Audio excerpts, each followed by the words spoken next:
Hi, welcome to this week's episode of Matador Express. I'm Brandon Soliz, sports editor for the Daily Toreador. I'm David Gay. I'm a La Vida reporter and a sports reporter for the Daily Toreador. We're going to start off by giving a shout out to the basketball team.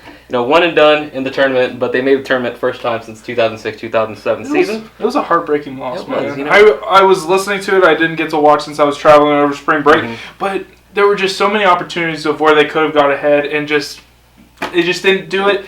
I think they'll do better in the tournament next year. Yeah, really definitely. Do. I think they'll make the tournament next year. I think there's a lot of upside to this team, and two seniors leaving, but this sophomore class that's going to be juniors next year, though. They'll have a good team. Good luck to them next year. You went to the press conference today for football. Yes, Cliff spoke as well as a couple wide receivers spoke today as well. Cliff seemed positive today.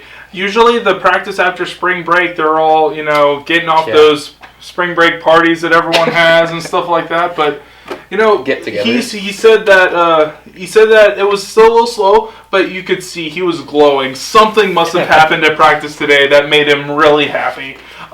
There's a lot of competition in the wide receivers. There's a couple freshmen this year that are trying to take Jakeem's spot in the H position. Need to address that position. Yeah, someone has to be big because Mahomes threw to Jakeem a lot last year. Those really deep throws. Yeah. So we need a wide receiver there who can make those plays. It's gonna be interesting to see their progress. Throughout the spring going into the fall.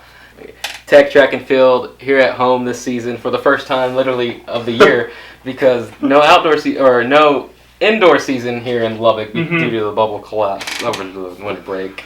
So, yeah, they really killed it at the Fort Worth at their first outdoor meet in Fort Worth, the TCU Invitational. Miguel Bautista was awesome in the meet. He won the 3,000 meter with a time of 8:36 and 51 milliseconds, making it the fifth fastest time in school history. That's good. And he also got a PR in the 1,500 meters. So look for him to keep getting those good times for the Tech team. Yeah, and still good for the athletes, getting to sleep at home, getting to sleep in their own beds. Yeah. And then going to where they're used to practicing and where they've been practicing for a while now. Shifting our way to softball. They won 1-4 over the weekend, over the break. They play on Thursday against Arizona State on the road. And just recently, junior Kiera Miles named the Big 12 Player of the Week. And their bats have been really going. She's 10 home runs, leads the team. She's ranked tied at 11 in the nation for home runs so far. But, their record's still not where they want it. Coach Gregory wants improvement, all around. I was looking at stats earlier. No errors committed. They're 5-1. Wow. When they commit 1 or 2 errors, their record goes up to 13-12 from the top of my head. But yeah, so cut down on the errors and stuff and get them back on track, for a positive season. And then we're shifting our way to tennis. So yeah, they traveled to Houston to participate in the Rice Invitational. They're facing Rice, they're facing William & Mary, and against Drake. It'll be an interesting day for them as they have a few matches in one day. And then they're ranked number 9 in the nation today. So they are one of the nation's leading 3 Big 12 programs. We got in the top 10. You got TCU at number 3, Oklahoma State at 5, then Oklahoma at 14, Texas at 19. So this Big 12 this year, every sport has been doing pretty great, man. Yeah. And Kansas is still in the tournament and stuff, and some bracket busters in Baylor. Anyways, moving on to women's tennis, they dropped to 13-2 on the year.